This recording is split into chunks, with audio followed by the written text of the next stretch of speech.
Habang papalapit ang world stage, may malaking tulong na dumating para sa Alas Pilipinas matapos mag-all-in ang Strong Group Athletics sa pagbuo ng national team pool para sa 2029 World Championship. Ang ibang detalye alamin sa aking pag-abante.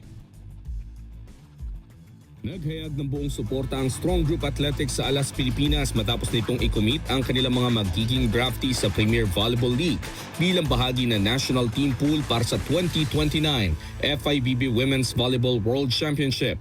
Sa opisyal na pahayag, kinumpirma ng SGA ng kanilang first at second round picks mula sa 2026 PBL Rookie Draft ay magiging available para sa national team duties habang naghahanda ang bansa sa pag-host ng prestiyosong torneo. Kabilang sa mga koponang kasama ang Zeus Coffee Thunderbells at Farm Fresh Foxies na parehong may kaugnayan sa SGA program.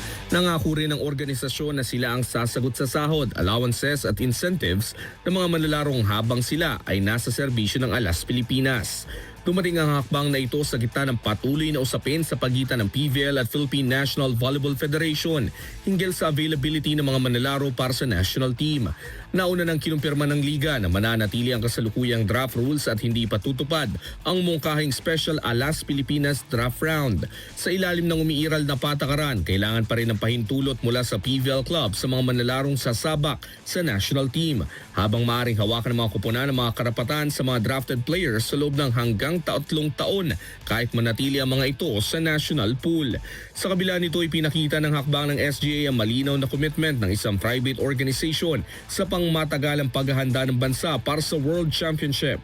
Nagbibigay rin ito ng positibong senyales sa ugnayan ng club volleyball at national program habang unti-unting binubuo ang kupunan para sa isa sa pinakamalaking torneo sa kasaysayan ng Philippine Volleyball. Ako si Sus Valdez, Abante. Manatiling nakatutok sa Abante, sundan kami sa aming mga social media accounts at huwag kalimutang mag-subscribe sa aming YouTube channel, DWAR Abante Radio, para sa mga eksklusibong balita.